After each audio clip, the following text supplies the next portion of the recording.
Welcome to the deep dive. Today we're focusing on a really vital topic, especially if you're prepping for the MSRA, Upper Gastrointestinal Bleeding. Absolutely. It's a common emergency, something everyone needs to be comfortable with. We've got some detailed revision notes here, hmm and our plan, our sort of mission, is to distill that down into the really high-yield stuff you need to know. Make it clear, concise, and hopefully memorable. We'll try and weave in some memory tips, too. Exactly. So let's get straight into it. Upper GI bleeding. Fundamentally, what are we actually defining here? Yeah, so simply put, it's any bleeding that starts in the gastrointestinal tract, proximal to the ligament of Treitz. The ligament of Treitz. Okay, that's the key anatomical landmark then. It is. It's that suspensory ligament right at the duodenojejunal junction, basically where the duodenum meets the jejunum. So it's the dividing line, upper versus lower GI tract. Precisely. And like we said, upper GI bleeds are a common medical, gastrointestinal emergency. You will see them. Right, got the definition. So what actually causes these bleeds? What are the main culprits we should think of first? Well, the most common one, by far, really, is peptic ulcer disease. That accounts for something like 50% of cases. Wow, half of them. Okay. Yeah. And the next big one is esophageal varices. They often present a bit differently, maybe with darker red blood. Okay, ulcers and varices. Are there sort of broad categories we could think about for the causes? You could think about it like this. You've got things that directly damage the lining, like ulcers, esophagitis, gastritis, duodenitis. Okay, direct erosion or inflammation. Yeah. And then you've got issues related to increased pressure in blood vessels, which is what happens with esophageal varices, often linked to portal hypertension. That makes sense. Two main mechanisms. So beyond ulcers and varices, what else is significant? Definitely need to consider esophagitis and GORD. Gastritis, that inflammation of the stomach lining, can be acute or erosive, duodenitis too. Right. Portal hypertension itself is a driver, and unfortunately, gastric carcinoma, stomach cancer, can present this way. Okay. And then there's the Mallory-Weiss tear. Ah, yes, Mallory-Weiss. That's the one often linked to severe vomiting or retching. You get this linear tear at the gastroesophageal junction. And that tends to be bright red blood, right? Haematemesis. Typically, yes. And we shouldn't forget duodenal ulcers, particularly the posterior ones. Why posterior specifically? Because they can erode right into the gastroduodenal artery. And if that happens, you're looking at potentially massive bleeding. Really serious. Okay, posterior duodenal ulcers, high risk. Got it. Our notes also list some rarer causes worth mentioning. Yeah, worth being aware of them, even if they're less common. Things like angiodysplasia, abnormal blood vessels, hemobilia, which is bleeding from the biliary system, like the gallbladder, bleeding disorders, of course, like low platelets or being on anticoagulants. Sure. Then there are specific conditions like Osler-Weber-Rendu syndrome, that's hereditary hemorrhagic telangiectasia. Right, the fragile blood vessels one. Exactly. Aortoenteric fistula, a connection between the aorta and gut, GVE, or gastric antral vascular ectasia, sometimes called watermelon stomach. Okay. And pseudoxanthoma elasticum is another rare one. That's quite a list. Any way to maybe group those rarer ones to help remember? You could think about the mechanism again. Angiodysplasia and Osler-Weber-Rendu are vessel problems. Hemobilia is biliary. Fistula is structural. Maybe linking them to the system helps rather than just a list. Good tip. Okay, let's shift to risk factors. Who's more likely to get an upper GI bleed? Well, unsurprisingly, a lot of the risk factors tie back to those main causes, peptic ulcers and varices. Makes sense. So generally speaking, risk increases with age. Alcohol excess is a major one. And of course, NSAID use, non-steroidal anti-inflammatories. Right, the NSAIDs.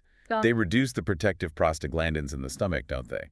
But don't reduce the acid. Precisely. So the lining's more vulnerable. Other big ones being on anticoagulants, chronic liver disease, chronic kidney disease. There's even an association with lower socioeconomic status.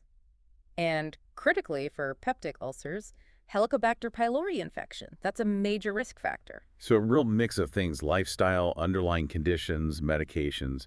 What about the overall picture? How common is this, and what's the outlook like? It's actually much more common than lower GI bleeding, about 4 times more common. 4 times, wow. Yeah. In the UK, the incidence is roughly 1 per 1,000 people per year, and it's more common in males than females. And the prognosis? Well, despite everything we can do, the annual mortality rate is still around 10%. 10%. That really underscores how serious this can be, even though it's relatively common. It really does. Okay, so let's talk presentation. How does someone with an upper GI bleed actually look? What symptoms and signs should trigger alarm bells? It can vary quite a bit. Common symptoms include abdominal pain, maybe epigastric, maybe more diffuse. Then the classic bleeding signs, haematemesis, which is vomiting blood. Can be bright red or coffee ground, right? Exactly. Bright red suggests active, ongoing bleeding, usually more worrying. Coffee ground vomit looks like, well, coffee grounds, it's older blood that's been altered by stomach acid. Often means the bleeding might have stopped or slowed. Okay. And then Melena? Melena, yes. Those black, tarry, really foul-smelling stools, that's blood that's been digested as it passed through the upper GI tract.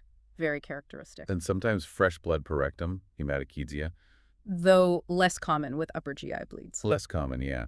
Usually suggests a very brisk upper GI bleed if it happens, or a lower source. Other symptoms can include feeling dizzy, lightheaded, maybe even fainting, syncope, or pre-syncope. Due to the blood loss, presumably. Absolutely. Unexplained weight loss could be a red flag, especially thinking about malignancy.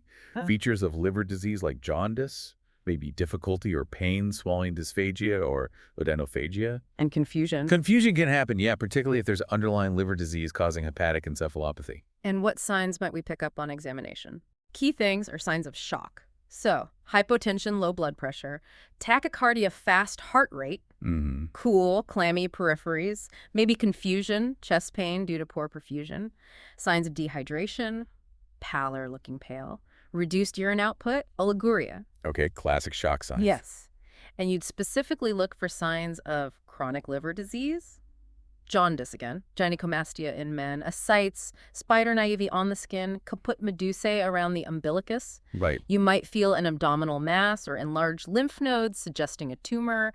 And obviously, assessing their GCS, their level of consciousness, is vital. So it's a broad picture, but you're really looking for those direct bleeding signs, the haematemesis, the melena, alongside signs of hemodynamic compromise, shock. Exactly. Assessing severity early on is critical. How much blood have they lost? How shocked are they? And in the history, what are the absolute must-ask questions? Definitely ask about previous GI bleeds, how much, how long did it last, alcohol intake, critically, all medications, especially aspirin, other antiplatelets, NSAIDs, steroids, anticoagulants. Ask about recent severe vomiting or retching thinking Mallory-Weiss, and you absolutely need to do a digital rectal examination, a DRE, to check for Melena or Haematemesis. Essential. Okay, we suspect an upper GI bleed. What investigations do we need? The number one investigation is the upper GI endoscopy, the OGD. The timing depends on severity, but it's crucial. And blood tests. Full blood count, looking at hemoglobin for transfusion needs, and platelets. A venous blood gas, a VBG, can give you a quick HB level. Use the left run. Very. Then group and save and cross-match blood at least 2 units initially, and follow your local massive hemorrhage protocol if needed. Coagulation screen, INR, PT, APTT to check clotting. Okay. Liver function tests, especially if there's any history suggesting liver issues. Renal function and electrolytes urea is important here. A raised urea can indicate a more significant bleed. Right, the urea can be raised disproportionately. Any other tests? ECG, imaging. Yeah, and ECG is wise. Check for any cardiac ischemia or arrhythmias, especially in older patients or those in shock. Imaging. Well, a chest x-ray is useful. To rule out perforation or aspiration. Exactly. Or pleural effusion. Abdominal x-ray is less helpful for the bleed itself, but might show perforation or obstruction. An ultrasound abdomen can look for liver disease, ascites. And urine output monitoring. Crucial. Often needs a urinary catheter, especially if they're shocked, to monitor fluid balance accurately.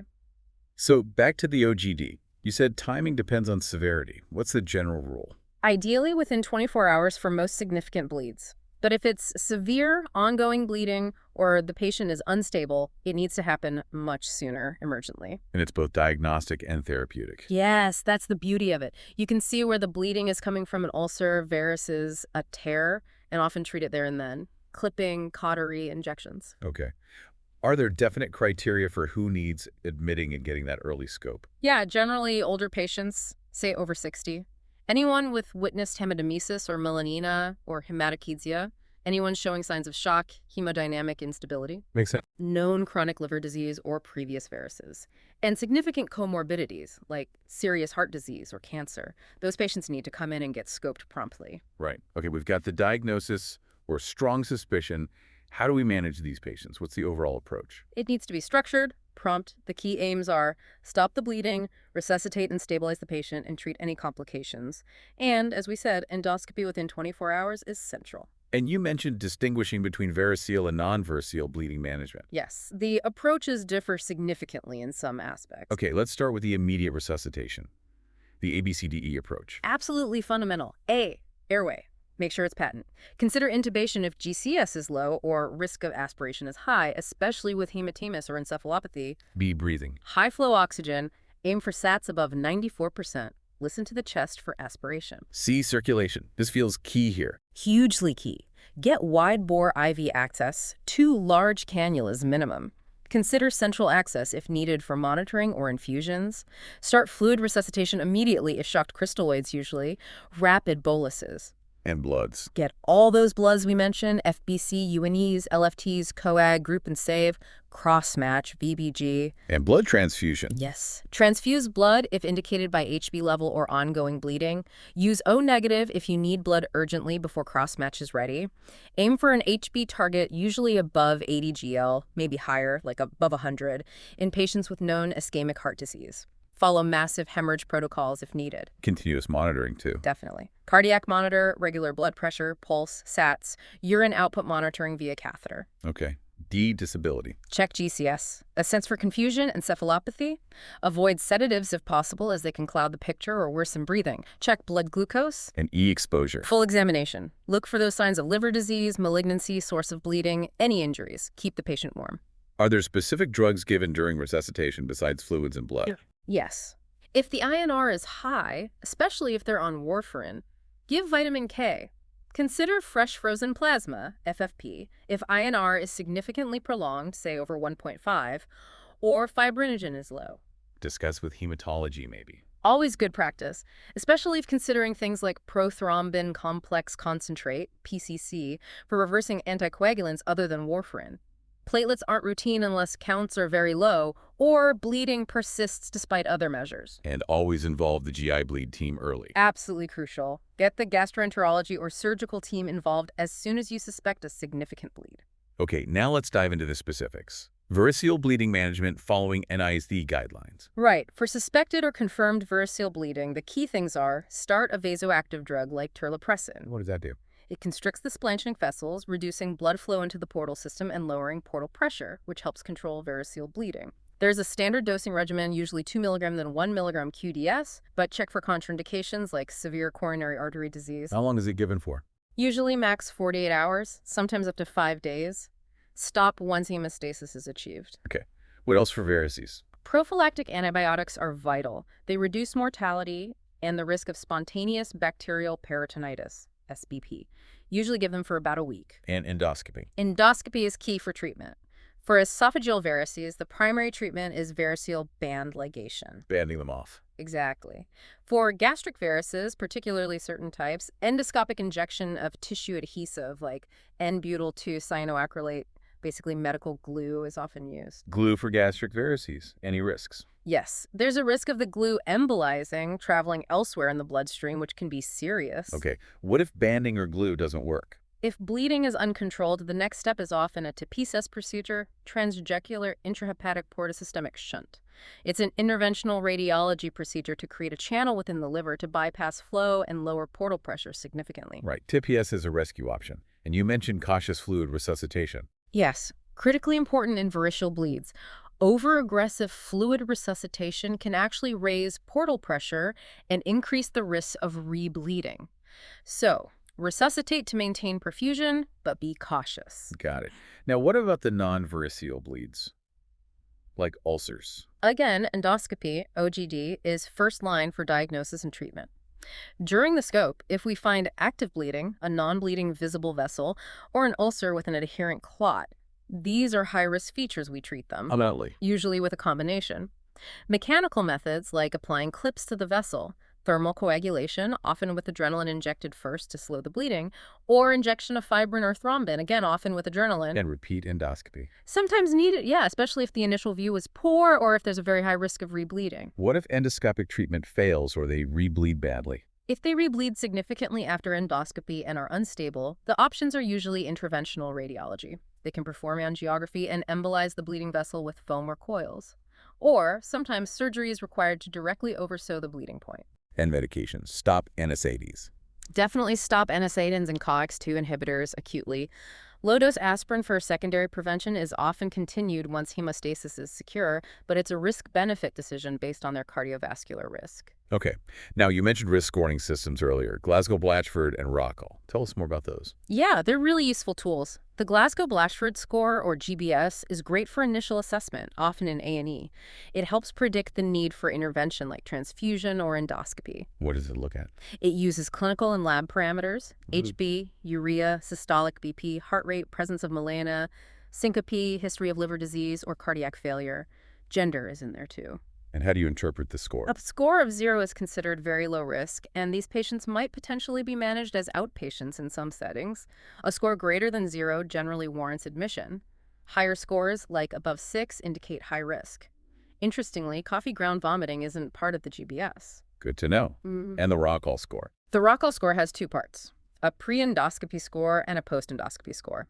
The pre-scope score looks at age, shock, systolic BP and pulse, and major comorbidities. Oh. The post-scope score adds points based on the endoscopic diagnosis, like Mallory-Weiss versus ulcer versus cancer, and the stigmata of recent hemorrhage seen, like active bleeding, visible vessel, clot. And what does Rockall predict? It primarily predicts mortality risk. It's less predictive of rebleeding risk compared to GBS predicting need for intervention. Higher scores mean higher mortality risk. Is there a mnemonic for Rockall? Yeah, some people use ABCDE, age, blood pressure for shock, comorbidities, diagnosis, endoscopy findings, stigmata. EBCDE, useful. Okay. Any other management points to cover? PPIs, tranexamic acid. Right. So proton pump inhibitors, PPIs. Current CIGN guidelines suggest not routinely giving high-dose IV PPIs before endoscopy unless there's a very strong suspicion of a peptic ulcer bleed, as it might mask some findings. But post-endoscopy for high-risk ulcers, high-dose IV PPIs are standard practice for 72 hours. Check local guidelines, though. Okay. Tranexamic acid, TXA. Not routinely recommended for upper GI bleeding. The evidence just isn't strong enough for benefit, unlike in trauma hemorrhage. Good to clarify. What about H. pylori? Absolutely vital.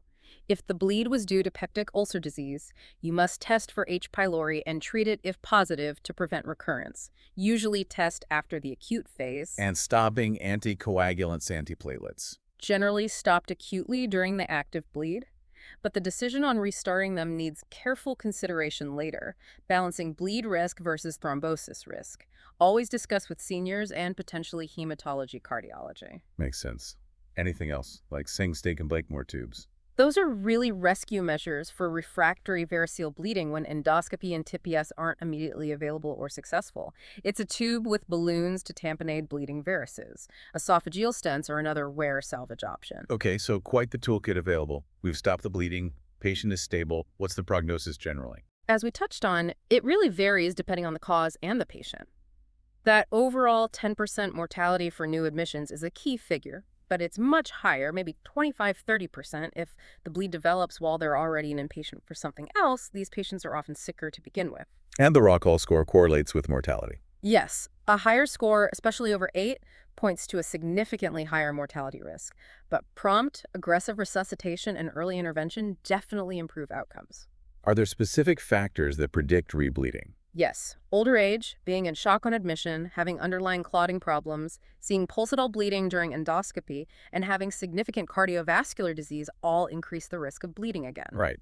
Finally, what are the main complications we need to watch out for? Well, obviously anemia from the blood loss, collapse or cardiovascular compromise. Infection is a risk, especially aspiration pneumonia or SBP with varices. Hepatic encephalopathy can be precipitated or worsened in liver disease patients. Hypovolemic shock itself, and, as we know, sadly, death. And complications from the endoscopy itself. Yes, though generally safe, potential risks include aspiration, perforation of the esophagus or stomach, and bleeding related to the therapeutic interventions. This has been incredibly comprehensive. We've gone from the basic definition right through causes, risks, presentation, investigation, detailed management for variceal and non-variceal, scoring systems, prognosis, and complications. Hopefully that structured approach helps pull it all together for revision. Remembering those key distinctions, like variceal versus non-variceal, is crucial. And thinking about those mnemonics like A, B, C, D, E for Rockall and just grouping causes logically esophagus, stomach, duodenum can really help it stick. Definitely. Linking the risk factors to the causes makes it less about rote learning, too. Absolutely. Remember to consider how those risk factors interact and how presentations vary, and how the scoring systems like GBS and Rockall guide those crucial early decisions. They're tools to help clinical judgment, not replace it, but very useful. For more revision resources, definitely check out passthemoutSRA.com and freemelzer.com. Lots of great material there. Good resources, yeah. So, to leave you with a final thought, considering everything we've discussed, the diverse causes, the potential for rapid deterioration, what are the absolute non-negotiable first actions you must take the moment you suspect an upper GI bleed in a patient in front of you? Something to really cement those priorities. Thanks for joining us for this deep dive.